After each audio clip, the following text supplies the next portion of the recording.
Hello viewers, welcome to Miss Zoology.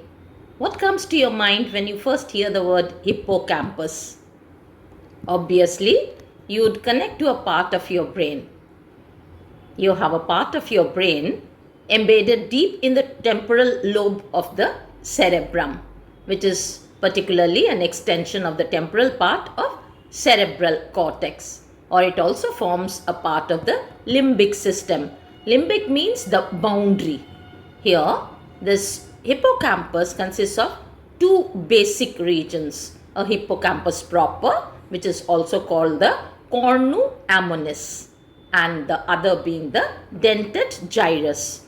These two parts are separated from each other by a sulcus.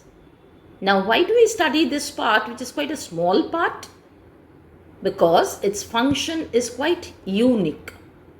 Hippocampus helps us to recall emotional memories, and it is also thought to be associated with the functional activities and the behavior of an individual. The right side of the hippocampus helps in special memory in older adults. Special is all about the dimensional properties of the different objects seen by the individual, and the left side is associated with the verbal memory. It is also expected that the hippocampus, turns long-term memories and helps us not to forget them. So, storing memories for a long period is also supposed to be the work of hippocampus. But why did I tell you that?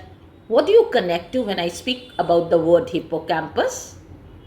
Because there is a bony fish with unique features which is also called hippocampus, more commonly known as the seahorse. This hippocampus has unique appearance. It has the horse-like head. It has independently moving eyes, not in relation to each other.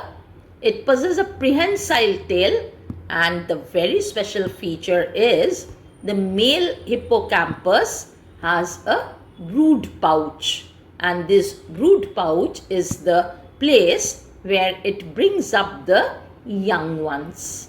The male hippocampus bear the young ones, which is absolutely a unique adaptation in the animal kingdom. The eggs that are laid by the female hippocampus, they are put into the brood pouch of the male, which is close to the hind leg on the abdomen of the male. And these are nourished by the males, incubated in their developing embryos till they are hatched out. Isn't it an unique and interesting feature in the entire animal kingdom? Thank you for watching. Please do like, share and subscribe to my channel. Thank you once again.